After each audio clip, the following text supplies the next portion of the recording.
নাহি যেন যাও তথা তোমার চরণ স্মৃতি মাঝে অবিরত অবিকল তোয়া গুণ কলকল গাই যেন সতের সমাজে। मतलब जो कृष्ण कथा है ये प्रकृत कथा है और जितना भी कृष्ण कथा को छोड़ करके जो कथा है इसको व्यथा ही है, मतलब जाला जंत्रणा यही है। ये इसलिए बताया भागवत में बाबा, जो एकदम पहले सूत मुनि ने जब परीक्षित का बारे में जानने चाहा तब उन्होंने बोला जो अगर ठाकुर जी का कथा है परीक्षित का बारे में तब हमको सुनाइए। किम अन्न असद आलाप आयु सजद असद व्यायाम, बाबा ये बोलो ना हरण करे। तो इसलिए तो दूसरा कथा से क्या होता है, केवल काल आयु को हरण करता है। लेकिन जो ठाकुर जी का कथा है इससे आयु और भी बढ़ जाता है, वृद्धि होता है। इसलिए बताया जो कृष्ण कथा ही कथा और दूसरा कथा में व्यथा। हमारा कथा का जब किसी ने सुनेंगे तो अभी तो उनका मन में जाला पीड़ा होगा ना, वो हमको ऐसा बात सुना दिया, हमको ऐसा बोल दिया, हमारा बारे में ऐसा सोच लिया, तो अब हमारा मन में बहुत पीड़ा आएगा ना, और उनका मन में भी पीड़ा आएगा और हमारे लिए भी उनका जो सद बुद्धि सद भाव थे ये नष्ट हो जाएगा।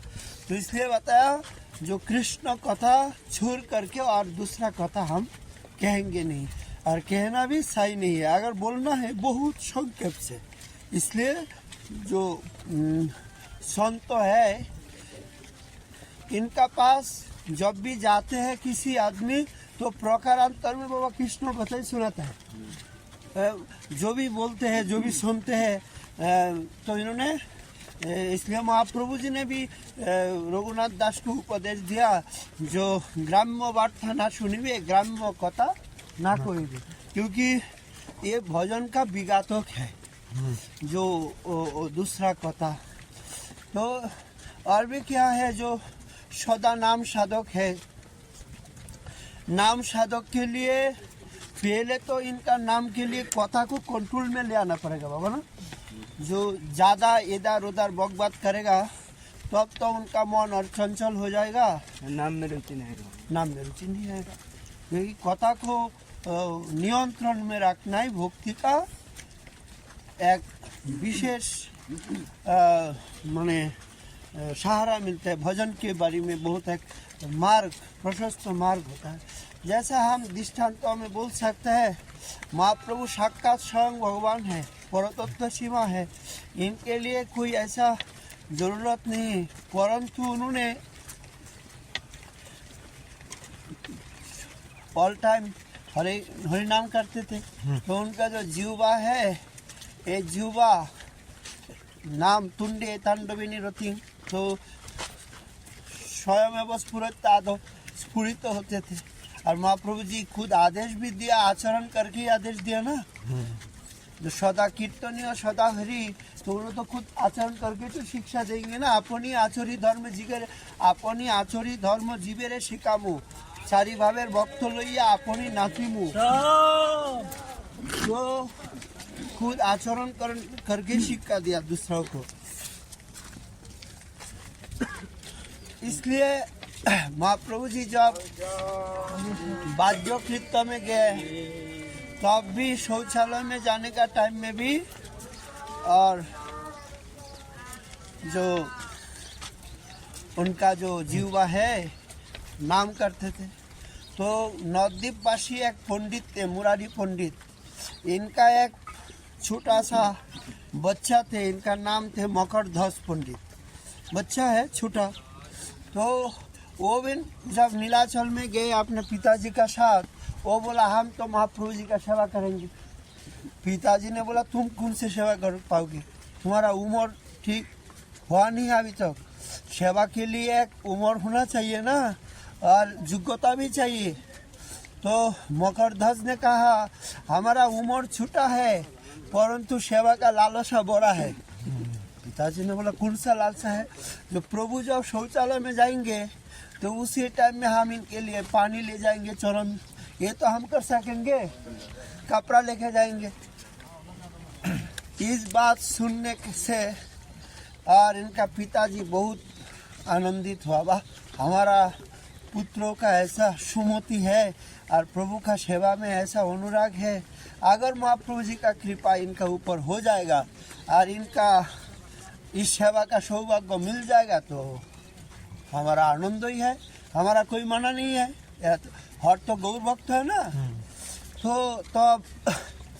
महाप्रभु जी का पास जा कर के सारी बात सुनाई। महाप्रभु जब इसका बात सुना तब उन्होंने बहुत खुश हुआ। जो गोपाल, मतलब इनका नाम तो मकरध्वज है परंतु देखने से गोपाल जैसा है। लारू गोपाल का गुलगाल चेहरा होता है ना, किसी बच्चा का देखने से गोपाल जैसा है, ऐसा चेहरा होता है। अंग मतलब खूब गुलगाल है, छोटा है, बहुत नाटुस चेहरा है। इसको चेक करके सबने इनको गोपाल गोपाल कह करके पुकारते थे, लेकिन इनका नाम तो मकरध्वज ही है। तो महाप्रभु जी ने उनको बुलाया, पूछा क्या तुम हमारी सेवा कर पाओगे? आपकी कृपा होगा तो हम कर पाएंगे। तो बोला ठीक है, तो कल से। और बच्चा है ना, तो शौचालय में बच्चा लोग जाएंगे, इसमें लज्जा का कोई बात नहीं आएगा। बच्चा है इनका, तो अभी तो देहोदोहिक का ऐसा कोई संस्कार है नहीं, परंतु सेवा का संस्कार तो पूर्व जन्म का बात है बाबा। जैसा किसी बच्चा कोई गाना बाजना सीखा नहीं परंतु बहुत अच्छा बजा देता है, बहुत अच्छा गा करके सुना देता है, सभी संस्कार है पूर्व जन्म का। तो ऐसा सेवा का भी एक संस्कार है। गुरु वैष्णवों का बारे में श्रद्धा रखना, इनका चरण में प्रणाम करना, ये जो संस्कार है ये पूर्व जन्म से है। प्राक जन्म अनुशिक्षितम, जैसे गजेंद्र मुक्ष लीलाओं में बताया ना, जो गजेंद्र पूर्व जन्मों का जो भजन किए, ठाकुर जी का स्तव स्तुति किया, इसी संस्कार से आज हस्ती जोनी में जाकर के भी ठाकुर जी का गुण कीर्तन किया। तो महाप्रभु जी ने बहुत खुश हो गया, बोला ठीक है गोपाल, तुम हमारे पास सेवा कर सकते हो। तो प्रभु जब शौचालय में जाते हैं, गोपाल इनके वस्त्र और पानी, चरण धोने के और हाथ रस करने के लिए मिट्टी सब लेके जाते हैं गोपाल। वैसा तो गोविंद, रामाय, नंदाई, रघुनाथ सब ने इनको सहायता करते हैं, छूटा है ना, लेकिन इनका उत्साह ज़्यादा है। तो इनसे महाप्रभु जी का भी अनुमोदन मिल गया। तो कुछ दिन सेवा किए। सेवा करने से वैसा तो महाप्रभु साक्षात परतत्व है, परंतु लोक शिक्षाओं के लिए उन्होंने दिखाया गोपाल को माध्यम बना करके। जो प्रभु खुद अपना जिब्बा को खींच लेते हैं बाहर में, शौचालय में जब बैठते हैं, तो गोपाल तो छूटा है ना, उन्होंने एक दिन पूछ लिया, जब आप रोज बाज्य कृत्य में जाते हैं, हम दूर से दिखता हो जो आप अपना जीभ को ऐसा खींच लेते हैं, यह क्या बात है? ऐसा तो हम लोग करते नहीं, आप क्यों करते हैं? तो देखो महाप्रभु जी का ये भी एक शिक्षा है। एक छोटा सा बच्चा का प्रश्न है, ऐसा कोई उड़ा नहीं दिया, क्या तुम इसका पता क्या चलेगा तुमको, माने मतलब हमको क्यों? साक्षात सरस्वती पुत्री है, इनको पूछने वाला कौन है इनका आचरण को। परंतु बच्चाओं का जो मर्यादा प्रभु ने दिखाया, और ये भी वैष्णव समाज का एक माने महत्व है, आदर्श है, जो एक बच्चा को भी जीवे सम्मान दिवे जानी कृष्ण अधिष्ठान, इसका ही बाबा प्रमाण है। क्योंकि जीवे मतलब एक बच्चा को भी सम्मान देना पड़ेगा, इनका प्रश्नों का भी आदर करना, मर्यादा देना जरूरी है। तो इसलिए प्रभु ने बोला देखो गोपाल, तुम तो समझ पाओगे नहीं, परंतु तुम जब पूछा तो हमको तो उत्तर देना ही पड़ेगा। क्योंकि देखो हमारा जो जीवा है ना, ये अभी हमारा वश में नहीं रहता है। तो आपका वश में नहीं रहता है, कहाँ जाते हैं? ले कोई जाते नहीं, हमारा मुंह में रहता है, परंतु नाम करते रहता है, नाम करते रहता है। तो बहुत अच्छा है, नाम करने दीजिए। बोले नहीं, शौचालय में जाता हो, उस टाइम में तो अपवित्र अवस्थाओं में हम रुकते, तो इसी अवस्थाओं में हम कैसा इनको नाम करने का मौका देंगे, ये तो अपवित्र है। इस बात सुनने से गोपाल ने बोला, प्रभु आप तो समर्थ है और आपका कोई देहदैहिक बंधन है नहीं, माया आपका ऊपर कोई अधिकार विस्तार नहीं कर पाएगा, परंतु हम जैसा बालक है और जैसा जगत का आदमी है वो अगर शौचालय में जा कर के उसी अवस्था में शरीर छोड़ देगा तो सारा जीवन नाम किया हरे कृष्ण हरे कृष्ण हरे कृष्ण। और इनका प्रारब्ध ऐसा ही है जो शौचालय में जाने का टाइम में यार जम आ गया, जम किसका कब आएगा इसका पता नहीं चलेगा। खाने का टाइम में भी आ सकता है, सोने का टाइम में भी आ सकता है, शौचालय में जाने का बाद में भी आ सकता है। बाबा काफ़ी आदमियों का मृत्यु ऐसा होता है टॉयलेट में, मतलब स्नान का घर है ना, वहाँ जाने से स्ट्रोक होता है। हाँ, हार्ट अटैक आता है, बहुत होता है। इसका कारण दो है, एक है हम लोग जो नहाते हैं ना कुंड में नदी में, इसमें नीचे से पानी ऊपर जाता है और बाथरूम में ऊपर से पानी नीचे जाता है, इसलिए मस्तक स्ट्रोक होता है। इसलिए ये हम ऋषियों का परंपरा को छोड़ दिया, अपना परंपरा बना लिया। तो नहाने का नियम है, जब हम एक आश्रम में थे, एक महात्मा थे, उन्होंने बोलते हैं अगर घर में भी नहाना है तो नीचे से पानी डालो, ऊपर से पानी मत डालो। नहीं, चरणों से माथे तक जाते हैं, मतलब धीरे धीरे ऊपर तक पानी ले जाने के लिए बोलते हैं, जो ऊपर से पानी नीचे तक मत डालो। पहले सारा शरीर भीजने का मतलब होने का बाद में ऊपर से दे सकता है, कोई बात नहीं, लेकिन नीचे से पानी ऊपर तक देना सही रहेगा। तो कब किसका मृत्यु होगा इसका तो पता नहीं है। उन्होंने महाप्रभु ने इस बात सुन करके हर्षित पुलकित हो गया, बोला गोपाल तूने तो मुझे इतना ज्ञान दे दिया, ये ज्ञान तो हमारे पास थे ही नहीं। महाप्रभु साक्षात विद्यासागर उपाधि प्राप्त हुआ था उसी टाइम में, पंडितों का समाज में विद्या का सागर है, परंतु उन्होंने बताया इस ज्ञान विद्या तो हमारे पास थे ही नहीं, तू आज से हमारा गुरु बन गया। ये भी एक शिक्षा बाबा, मतलब जगत को दिखाया जो एक भी सच्चा उपदेश से गुरु हो सकता है, केवल मंत्र से ही गुरु होगा ये बात नहीं है बाबा। यही तो शिक्षा बाबा, जो कोई अगर सच्चा उपदेश एक भी दे दिया, जिस उपदेश से हमारा साधन मार्गों में कल्याण हो सकता है, साधन मार्ग प्रशस्त हो सकता है, बा हमको और भी भक्तियों का मार्गों में जाने के लिए जो अच्छा जो मार्ग दिखा सकता है, तो वही हमारा गुरु हो सकता है। गुरु तो भागवत ने दुष्ट प्रकृति के नारी उससे भी शिक्षा लिया है, बाण निर्माता से शिक्षा दिया, पिंगला का गुरु माना। हाँ, तो बाण निर्माता से भी शिक्षा लिया, कबूतरी से भी शिक्षा लिया। तो 24 गुरु का बात है, आकाश से शिक्षा लिया, मिट्टी से शिक्षा लिया, वायु से शिक्षा लिया। देखो वायु उनका नाम है गंधवह, सुगंध भी वहन करता है, दुर्गंध भी, लेकिन वो लिप्त तो नहीं रहता है, सुगंध को भी छोड़ देता है, दुर्गंध को भी छोड़ देता है। आकाश हर जगह में है, परंतु कोई इनका संयोग नहीं है। जैसे घटाकाश बन जाएगा पत्र में और फिर घट तोड़ दो तो चल जाएगा, महाआकाश में लीन हो जाएगा। मिट्टी कितना सहनशील है, बाण निर्माता धैर्यशील का दृष्टांत दिया है। जो इधर से बरजात्ती जा रहा है शादी करने के लिए, इतना बजना बजा करके नाचा गाना करके जा रहा है, परंतु वो जो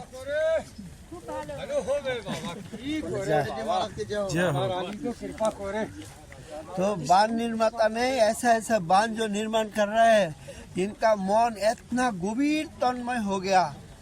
उसका बाद में कोई आकर के पूछा, महाराज गाना बजना कैसा लगा? गाना बजना कहाँ है? बोले अरे आपका बगल से गया, गाना बजना कहाँ है? हमको तो पता ही नहीं है, गाना बजना दिखाई नहीं, सुना ही नहीं, तुम कैसे बोल रहे हैं? बाद में दिखा इतना घोड़ा का पैर का जो छाप होता है ना, और कितना आदमी जाने से पैर का भी एक तो सब तो भूल निशान, जाता है निशान। निशान। ऐसा देख करके वो बोला हम तो इस जगत में थे नहीं, हम तो इसलिए बाल निर्माता का दृष्टांत तो दिया और मुंह का दृष्टांत तो दिया कबूतर कबूतरी। जो भी है 24 गुरु है। तो उन्होंने गोपाल को गुरु बना दिया और सबको बोला सुनो हमारा नया एक गुरु मिल गया आज से, क्योंकि हमारा दीक्षा गुरु तो अभी ध्यान नित्य नीला में लीन हो गया और जो हमारा संन्यास गुरु है केशव भारती वो भी काठुआ में रहते हैं तो नीलाचल में है नहीं। तो आज से हमारा नया गुरु नीलाचल में एक मिल गया। सब ने गोपाल को गुरु मान लिया, महाप्रभु जी ने बोल दिया। लेकिन कोई कोई ऐसा भी आदमी होता है मानने से पहले गुरु कैसा है इसका परीक्षा तो कर गुरुओं को जैसे हनुमान ने गुरु मानने से पहले परीक्षा कर लिया ना, जो गुरु दक्षिणा दे करके कालनिमी को। तो ऐसा जब गौर देश में इस संवाद आए जो मकर दस था अभी महाप्रभु जी का गुरु बन गया गोपाल, इतना छोटा सा उम्र में महाप्रभु जी का गुरु हो चुका है। तो अभिराम गोपाल ने बोला अच्छा ऐसा बात है तो हम जाते हैं देखेंगे महाप्रभु जी का गुरु का स्वरूप कैसा है।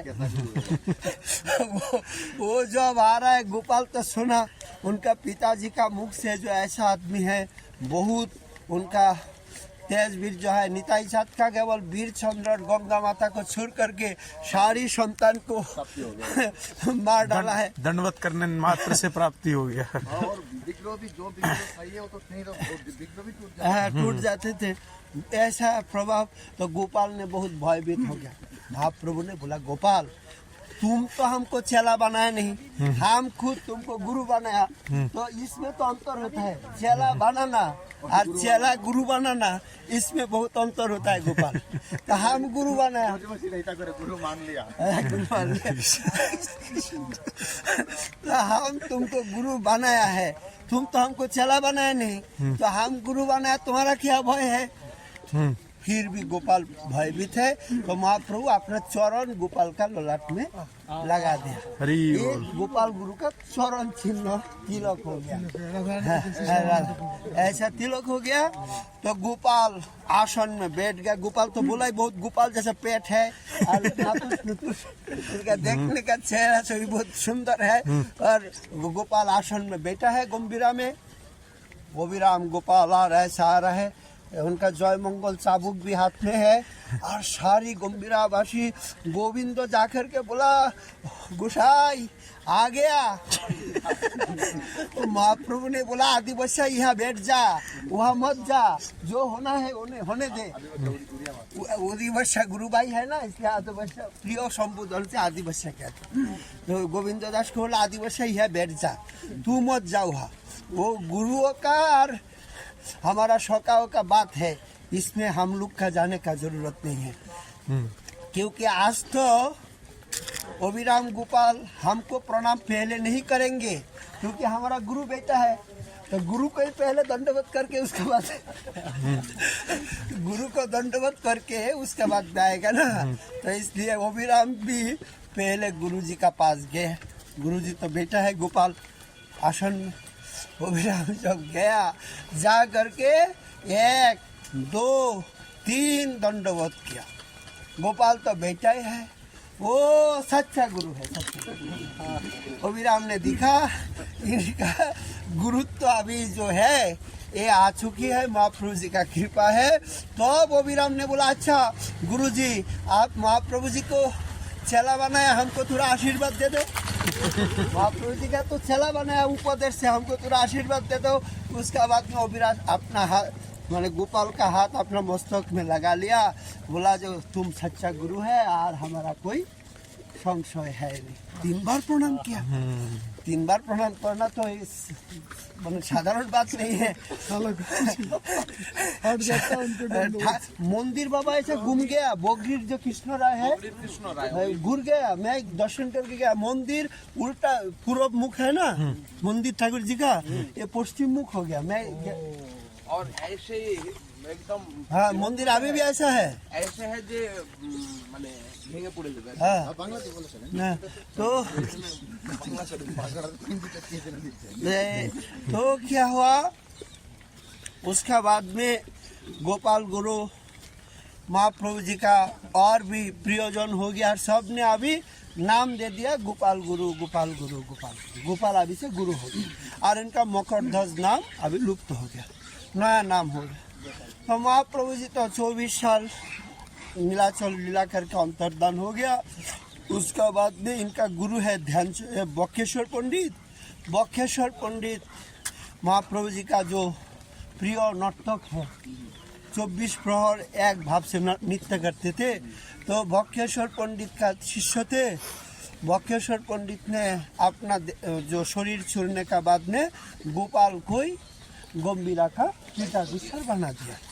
तो गोपाल गुरु गंभीरा को बहुत अच्छा तरीका से, और उन्होंने जो अभी जो गंभीरा में राधा रानी है, राधाकांतों का पास और निताई गौर है, एक गोपाल गुरुओं ने स्थापन किया है ये विग्रह त्रय। हाँ महाप्रभु जी का पादुका सारी जो अभी जो मैंने गंभीरा का है ये गोपाल गुरु का ही व्यवस्था। तो उसका बाद में गोपाल गुरु, ओ आपने तो गोपाल गुरु परिवार का ही है, ये तो मुझे पता ही नहीं था। हाँ। तो आपका तो और भी जानकारी होगा, हमको तो इतना जानकारी नहीं है। हाँ। आप तो उसी परंपरा से दीक्षित है तब तो। हाँ। तो अच्छा जो भी है ना वो तो अच्छे। तो अब क्या हुआ, गोपाल गुरु का बहुत प्रभाव विस्तार हुआ। उसका बाद में गोपाल गुरु का शिष्य है ध्यानचंद्र पद्धति। जो ध्यानचंद्र गोस्वामी जो पद्धति त्रय है ना, ये 3 पद्धति त्रय का जो रचयिता है, हमारा उपास्य तत्वों को उपासना करने का जो साधन भजन का जो वर्णना किया है। तो ध्यानचंद्र गोस्वामियों को उन्होंने और दीक्षा दिया। ध्यानचंद्र उनका सेवा करने लगा। तो काल का गति में गोपाल गुरु गोस्वामी ने अपना शरीर छोड़ दिया। जब शरीर छोड़ दिया तो उसका बाद में ध्यानचंद्र गोस्वामी जैसा हमारा अंत्येष्टि क्रिया का विधान है, माने दाह संस्कार है, ऐसा दाह संस्कार का गंभीरा बाबा ब्रह्मचारी पीठ है, सन्यासी पीठ नहीं है। मतलब ये गंभीरा जो है ये ब्रह्मचारी पीठ थे, मतलब शादी नहीं करते थे परंतु सन्यास भी नहीं थे। तो इसलिए उन लोग कोपिन भी धारण करता है, कासा भी देता है। मंदिर में जब जाएंगे तो कासा दे करके कपड़ा पिन करके दादी ऐसे ही है। तो उन्होंने और इसलिए दाह संस्कार हो रहा है। जब दाह संस्कार होंगे तो आप उसी टाइम में ध्यानचंद्र को महंतो किसी को बना करके तो नियम है, दूसरा महंतों को संस्कार करना है। तो सबने ध्यानचंद्र को महंतो बना दिया और इधर दाह संस्कार के लिए आया। जब आया उसी टाइम में राजा का जो ये है ना सैन्य वगैरह जो है, राज जो उदीश्वर है, सब ने सुना।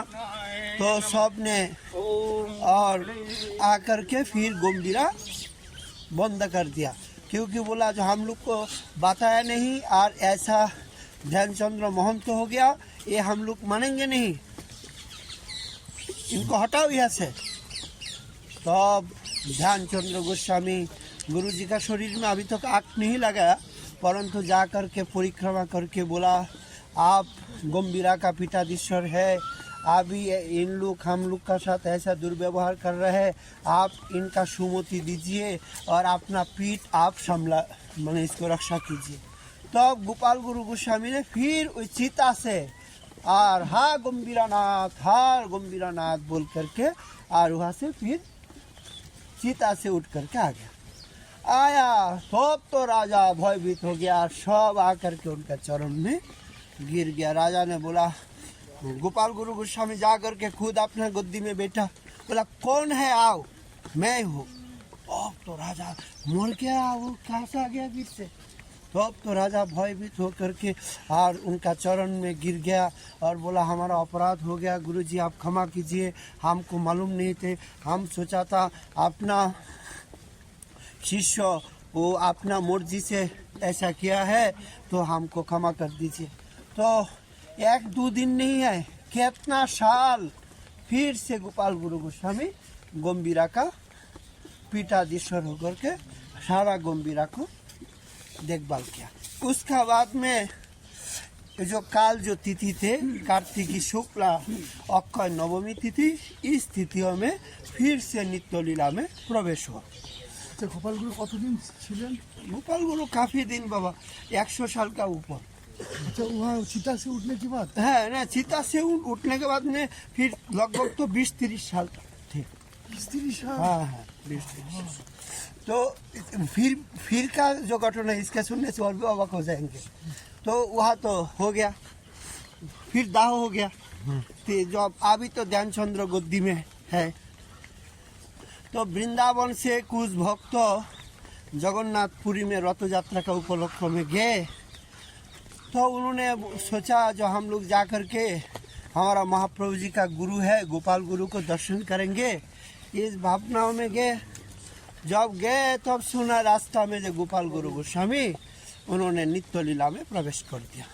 उनका मन में बहुत दुख हुआ, क्योंकि गोपाल गुरु गोस्वामी महाप्रभु जी का गुरु थे और कुछ दिन पहले ही उनका देहांत हो गया।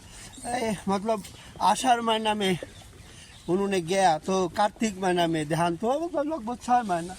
उनका मन में दुख हुआ, तो उन लोग फिर जगन्नाथ रथ दर्शन करके वृंदावन में आ गया। और वृंदावन में जब आ गया तब जमुना का पुलिन में एक पीपुल का पेड़ है, स्थान का नाम अभी याद नहीं हो रहा। हाँ, दीर समीर। तो वहाँ अभी भी गोपाल गुरु का आश्रम है। वृंदावन में 2 आश्रम है, एक बड़ा गोपाल गुरु आश्रम, छोटा गोपाल गुरु आश्रम। तो गोपाल गुरु का स्थान नाम से जो आश्रम है वहाँ पे ही उन्होंने वृंदावन में आकर के भजन कर रहा है, जब तब कर रहे हैं। उधर तो दाह हो गया, दाग लग गया और इधर आके फिर भजन कर रहे हैं। इधर भजन कर रहा है। तो वो लोग पुरी से फिर वृंदावन में आया, आकर के दिखा ये क्या है, आप तो देहांत तो हो गया। बोले देहांत तो हो गया, ये तो पांचभौतिक देह कितना बार फूटते हैं, फिर होता है, फूटते हैं, इसमें क्या हानि है, इसमें हमारा कोई ख्वाहिश नहीं, ये भजन कर रहा है। तो अब ये संवाद फिर ध्यानचंद्र गोस्वामी पुरी में सुना, जो गुरुजी अभी वृंदावन में भजन कर रहा है। तो अब ध्यानचंद्र गोस्वामी फिर पुरी से वृंदावन में आया, आकर के दिखा गुरुजी तो भजन कर रहा है।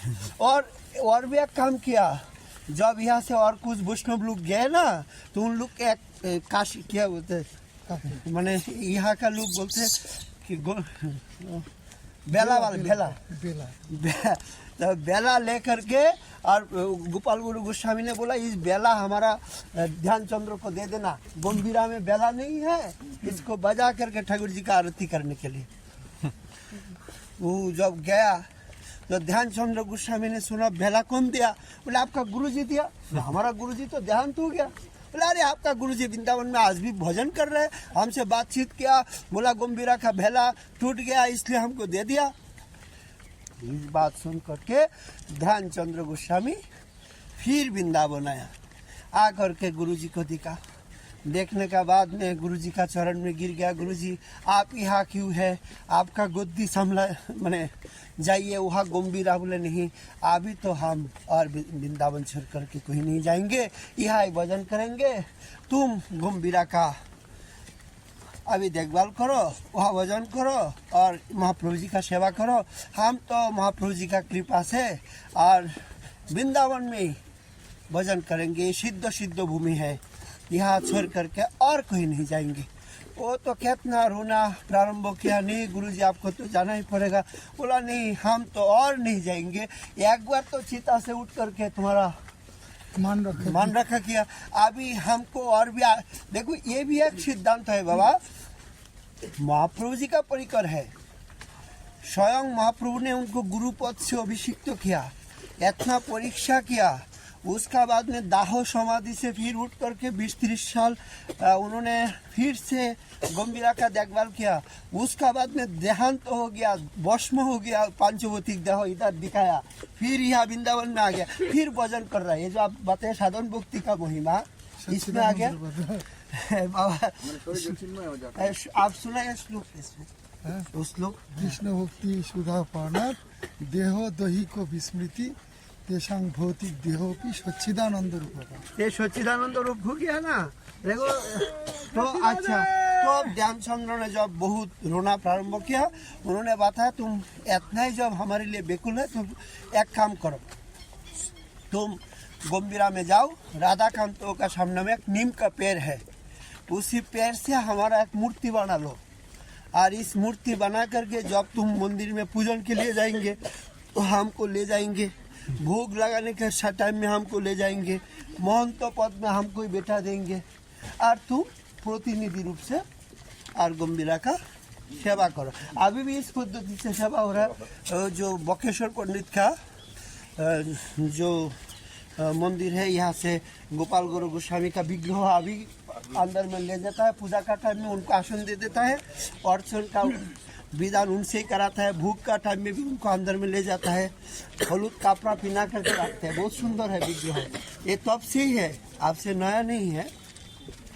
तो ये महाप्रभु जी का जो परिकर है ना, बहुत अलौकिक है। हमारी गौड़िया संप्रदाय की और एक महात्मा भी है, वो जब बांग्लाয় বলবো, হ্যাঁ বাংলায় বলবো, आप थोड़ा हिंदी में बात যখন গুরুদেব এখানে প্রকট আছেন, উনি তো খুব কৃষ্ণ বিরহে গুরু বিরহে কাতর হয়েছিলেন।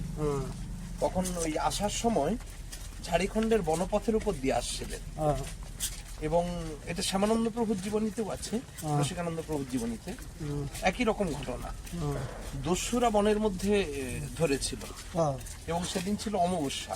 ধ্যানচন্দ্র গোস্বামী হ্যাঁ, ধ্যানচন্দ্র মানে প্রচন্ড গুরু ভক্তি, তো যে কারণে গুরুদেব ওখানে আবার সাক্ষাতে দর্শন দিচ্ছেন। তো যাওয়ার সময় যখন ডাকাতরা ধরেছে, অমাবস্যা ছিল, ওই দিন বলি দেওয়া হবে, মানে ওনাকে ধরেছে বলি দেবে। ধ্যানচন্দ্র দেখতে তো খুব অপূর্ব সুপুরুষ, ব্রাহ্মণ শরীর। তো ডাকাতরা যখন বলি দিতে যাবে, দেবী তখন মৃন্ময়ী দেবী চিন্ময়ী হয়ে গেছে, মানে বিগ্রহ ফেটে গিয়ে, হ্যাঁ, তখন ওই দেবী উঠে সব এদের ডাকাত। এর আগে একটা ঘটনা আছে, যখন ওই মন্দিরের ভেতরে রেখেছিল, তখন বলছে মা তোকে দেখতে ভালো লাগছে না, হাতে এরকম নরমুন্ডের মালা, এই গলায় নরমুন্ডের মালা, হাতে নরমুন্ড, আর মা মানে কি ভরসার জায়গা, তোকে দেখলে তো ভয় লাগছে। তো হাত থেকে নরমুন্ডটা খুলে দিয়ে নামের মালা ধরিয়ে দিয়েছে। হ্যাঁ, গলায় নরমুন্ডের মালাটা খুলে তুলসীর মালা পরিয়ে দিয়েছে। মা বৈষ্ণবী এই জ্ঞানে দাদার সঙ্গে তিলক করিয়ে দিয়েছে। তো মা মনে মনে ভাবলি ইনি তো আমার গুরুদেব, আমার গুরুদেবকে আমার সম্মুখে বলি দেবে, এ তো সহ্য হবে না। তখন দেবী উঠে ওই ডাকাতদেরকে হত্যা করবে বলে উনি খড়গ ধরেছে। ধ্যানচন্দ্র মহান্ত গোস্বামী তখন বলছেন যে মা তুই আবার সেই পূর্বের বৈষ্ণব যে ভাবটা দেখালাম। তখন হচ্ছে সব ডাকাতরা গোপাল গুরুর চরণে শরণ নিয়ে এবং দীক্ষাও নিয়েছিলেন, এই ধ্যানচন্দ্র মহান্ত গোস্বামী চরণে শরণ নিয়েছিলেন। হিন্দিতে বলে দেন। क्या हुआ, जब इनका गुरुजी प्रकट हुआ, इस संवाद जब उन्होंने सुना नीलाचल से, सुनने से इनका मन में गुरुओं का दर्शन करने के लिए ऐसा व्याकुलता हुआ जो हमको अभी जाना चाहिए, अभी इनसे मिलना चाहिए। तो मिलने के लिए जब आ रहा है तो दो रास्ता थे, एक प्रसिद्ध गंगा जमुनाओं का तट से आना और एक झारखंडों का जंगली रास्ता से आना। तो वनपथ में आना तो कटक से ये वन रास्ता है, ये संक्षेप है। तो उन्होंने जब जंगली रास्ता से आना प्रारंभ किया, उसी टाइम में रास्ताओं ने कुछ डाकू आकर के इनको पकड़ लिया। देखते सुनते बहुत अच्छा सुपुरुष है, इनको पकड़ करके बंदी बना करके और मारने के लिए इनको जिस कारागार में रख दिया, वहाँ देवी का दर्शन हुआ। और देवी का जो स्वाभाविक जो रूप है, इस रूप देख करके गला में मुंडों का माला है, हाथ में खड्ग है, ऐसा ऐसा दृश्य देख करके उनका मन में दुख हुआ। माँ तुझे ऐसा अच्छा नहीं लगता है, तुझे तो हमको वैष्णवी जैसा है ऐसा बनाना है। तो मैया का हाथ से मुंडों का माला हटा करके नाम का माला दे दिया, गला में तुलसी का माला दे दिया, मुंडों का माला हटा करके ललाट में तिलक कर दिया। इस दृश्य हुआ। उसका बाद में देवी ने सोचा ये तो हमारे गुरु है, तो गुरु को हमारा सामने में कैसा अपमान करेंगे, तो हम तो और भी नरक में जाएंगे, ये भावना हुआ। तो उससे उनको रक्षा करने के लिए देवी ने खुद और फिर मुंडो मैंने खड्ग लेकर के सारी डाकुओं को हत्या करने जब आए। फिर उन्होंने बताया मैया तुझे फिर ऐसा आसुरिक रूप क्यों धारण किया, तू तो प्रेममयी होना चाहिए, प्रेम से सबको मन गलाना चाहिए। तो अब मैया ने सबको जब डांट लगाया तो उसी टाइम में और उन्होंने सारी जो अपराध ध्यानचंद्र का क्षमा मैंने चरण में गिर करके क्षमा मांगा और सब ने ध्यानचंद्र से दीक्षा लिया। ऐसा भी प्रसंग दिया। আরে মোর গোপাল গুরু ভকিত কল্পতরু মকরধ্বজ যাহার নাম, শ্রী চৈতন্য যাকে গোপাল বলিয়া ডাকে, দেখি শিশু উদার চরিত্র উদার, গৌরাঙ্গের সেবারসে সদাই আনন্দে ভাসে, গোরাবিনু নাহি জানে আন, তিলে না দেখিলে যারে ধৈর্য ধরিতে না রে গোরা যেন গোপালের প্রাণ, গোপাল শিশু প্রতি শিক্ষা দিলায় এক রীতি, প্রভু প্রেমাবেশে ঢুলি ঢুলি, সবে কহে আরে আরে আজি হইল গোপালেরে ডাকিবা গোপাল গুরু বলি, গোপালে করুণা করি সবার সজল আকি সমুদ্রে, সুখের সমুদ্র উচলিল, সবে কহে অনুপাম শ্রীগোপাল গুরু নাম, প্রভু দত্তে জগতে বিপুল, গোপালের ভক্তি দেখি কহিতে নাহিক শক্তি সদাই প্রসন্ন বক্ষেশ্বর, মহাত্তম নিজ প্রীতে নাহিক উপমা দিতে, সর্বচিত্ত আকর্ষক কলেবর, দেখিল सवार ठाई अमन दयालो नाय केवा ना जगते घुसे। तो ये बंगाली में ही है, ये बाद में कभी बात का करके सुना देंगे।